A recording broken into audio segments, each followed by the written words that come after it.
just putting something in, actually shared this bill with us and allowed us to comment on it, and took some of our suggestions and incorporated them into the bill. Wearable body cameras for police officers are a relatively new technology that's only been around for a couple of years. In that short period of time, there are a number of police agencies, large and small, who have begun to use them. They're in use in Great Britain and in some countries in Europe. Orlando, Florida has teamed up with the University of South Florida to do a long-term study on how the cameras affect an officer's actions. Some users in the United States include Albuquerque, New Mexico, Austin, Texas, Johnson County, Kansas, Johnson City, Tennessee, Minneapolis, Minnesota, Indio and Rialto, California, and Chesapeake, Virginia, to name a few. The prices that we've heard range from $115 in Albuquerque to $299 for the popular Axon mate that's marketed by the company that sells the Taser, to some that sell for $400. When we prepared the fiscal note, we didn't know about these cameras, and we guesstimated the price of $1,000, which now seems high. Some of this disparity in prices probably is accounted for by various accessories or extra features, and some by quantity bid prices. The cost of the camera alone isn't the whole cost of using the technology. There's the issue of retaining the images of voice recordings as evidence for a period of time, longer if there's some court action coming out of an incident where the cameras recorded things. This requires personnel to manage the library of recordings, so in that case there'd be some personnel costs involved. Because the state police work all over the state, they transmit their reports and other items wirelessly at the end of their shift to headquarters and to the troop station. And this requires bandwidth for the state's wireless network, which are also costly. One camera manufacturer, Taser International, sells an application called evidence.com that for $1.95 per camera per month offers a service where the department can save the images and voice recordings in the cloud rather than having to index them at the department.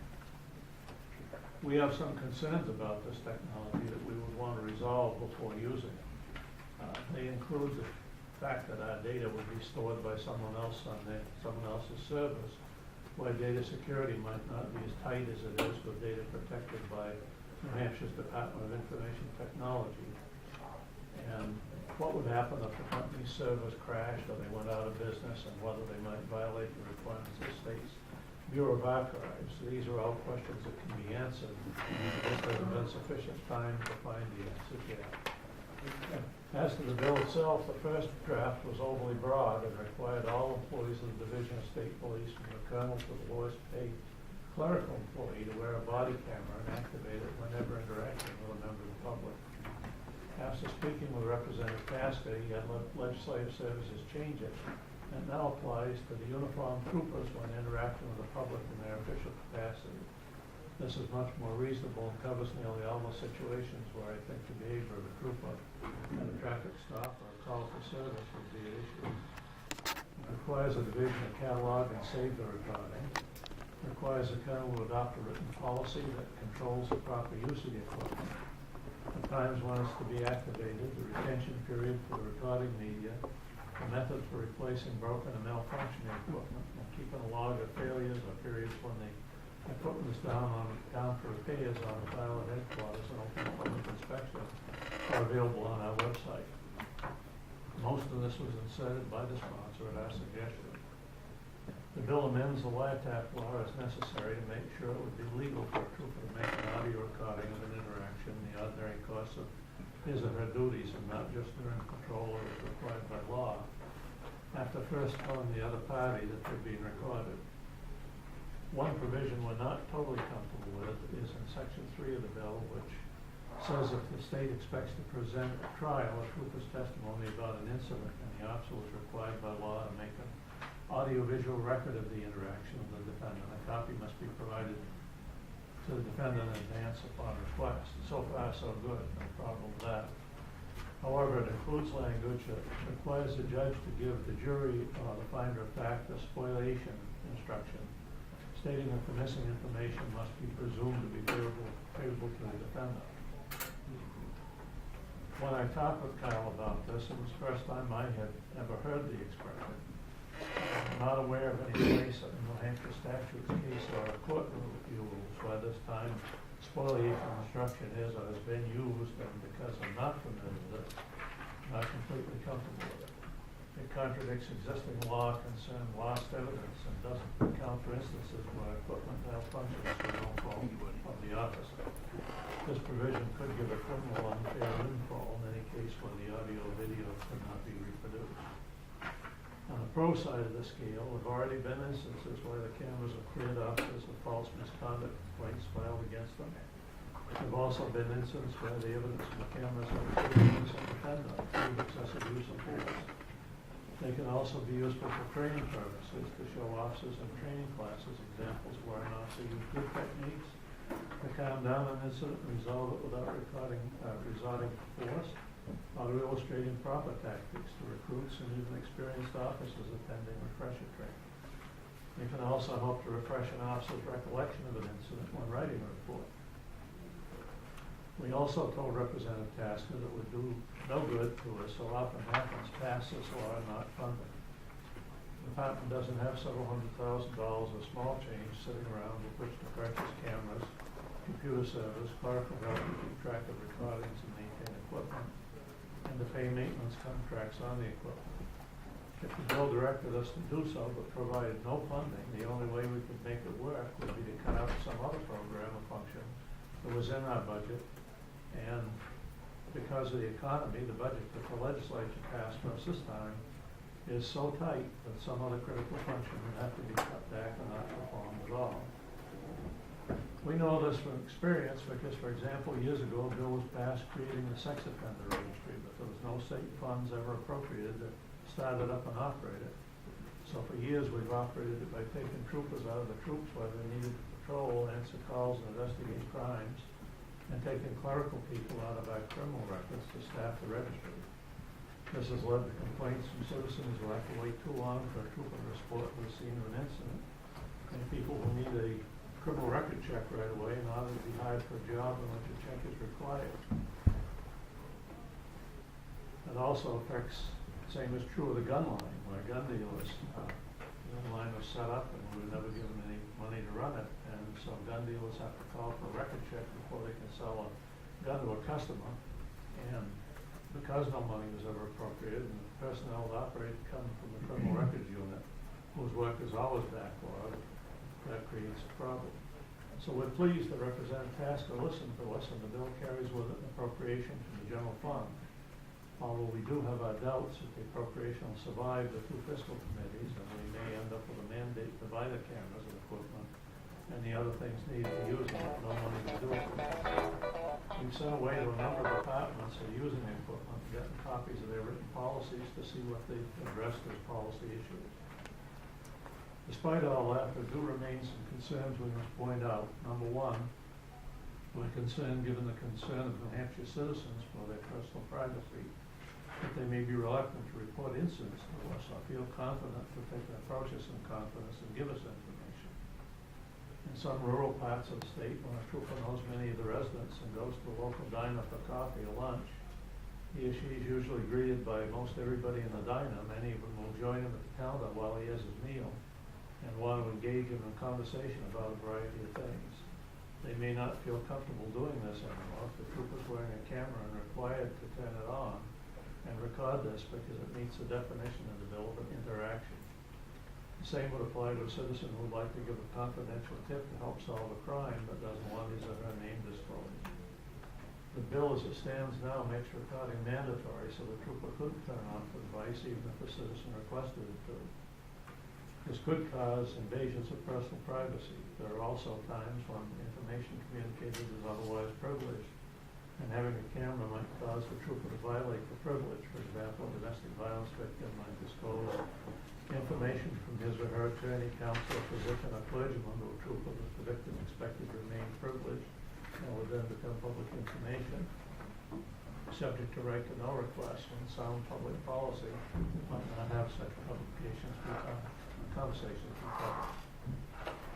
Nobody should pass this bill expecting it to be a panacea. There are at most 350 troopers that would be wearing cameras, and there are a total of about 4,000 local, county, and state officers in New Hampshire.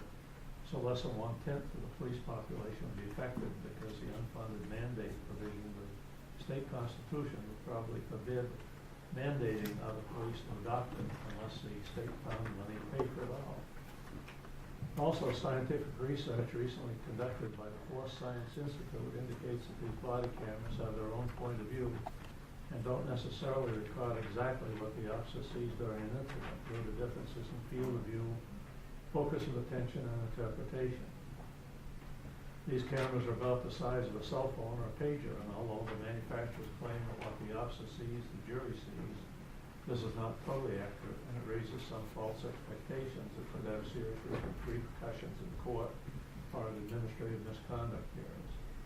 The Force Science Institute studies point out that there are certain important differences in how human beings process information and how a camera does, and there's no camera in existence that can record an event exactly how it was perceived by the officer who experienced it. This may lead to discrepancies in testimony that will allow the defense to attack an officer's credibility simply because the camera's perspective makes a scene appear different than it appeared to the officer at the time and could confuse and mislead officers, jurors, and the public. The Institute recommends a video advisory accompany any official viewings of these cameras as well as from dash cams and cruisers. An officer in a tense, uncertain, and rapidly unfolding situation doesn't have the same panoramic vision as a camera. The officer tends to selectively assess a scene from the outset of an encounter, hunting for threat cues, focusing on the things that interest him, determined by context, and will ignore other information that he sees irrelevant at the time. The camera doesn't have the brain or experiences of an officer and doesn't give a true rendering of what the officer actually perceived during that stressful moment. When the recording is played later on, we don't really know just from watching it what part of it the officer was actually focused on. The bottom line from the department's perspective is that this is a very interesting new technology. There are many needs that we have, including finding the money to replace a considerable amount of other technologies nearing the end of life and where there's newer, better items on the market. Some of our crime lab technology is in that condition, along with most of our communications equipment. Our formula is that we ask the legislature to invest its limited resources in something that's just come on the market, such as body cameras, or in additional resources, such as microwave sites to improve coverage in some dead areas of the state where a trooper can't be reached by radio, or reach headquarters in a tense situation, and provide updated crime lab equipment. With that in mind, we would like to have the committee consider modifying House Bill 1575 to allow the state police to purchase a small number of these cameras and issue a few to each of our geographical troops. We could shuffle them around for a year or so and assign them for periods of time to older, experienced troopers, newly hired troopers, some who have a reputation for getting the job done and never having public complaint about the way they handle it, and some who don't seem to have that knack. We could experiment with policies on how and when to use them and what safeguards we can put in place to protect people's privacy, what kind of training to do when issuing them, produce a report at the end of the test period if the experiment was a success, request additional money to issue them to the rest of the uniformed force. To us, this might be the most prudent course instead of jumping with both feet until we have the benefit of some experience with the technology, and we might have better luck with the finance committees to get a limited amount of money than to get a huge amount of money. We will hand out a draft of amendment that you may wish to consider if you think this approach makes any sense. I have copies of my testimony and the amendment, and I'd be glad to answer any questions. Representative Gallant. Well, of course, we're not the finance committee, and as I understand the rules, we still are allowed to discuss financial impact here. So if I can go to page, this report, the line of the camera says $350,000, but I believe you told us that that's about 5 times as much as you would need compared to what we paid. So if we can knock off 80% of that, we're looking at probably instead of $350,000, less than $100,000 in that line. So we're looking at closer to $400,000 for the bottom line of the first year, rather than $567,000 noted here. Is that correct? I'm not following it all in my head, but substantially, yes. I believe that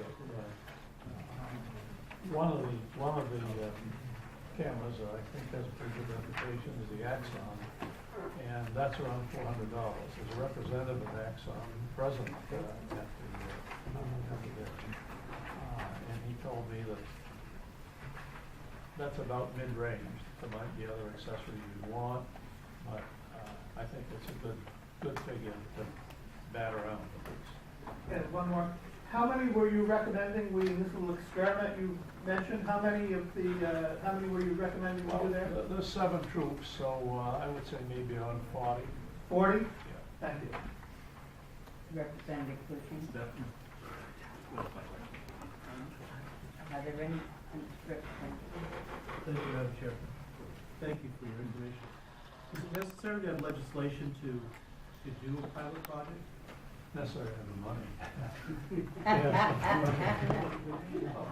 Yeah, I don't think, the legislation would be necessary, but I would suspect that if the legislature invested in that amount of money, they probably want to make sure we give them a report on the results. Any other questions for Commissioner? Seeing none, thank you very much. Thank you. Those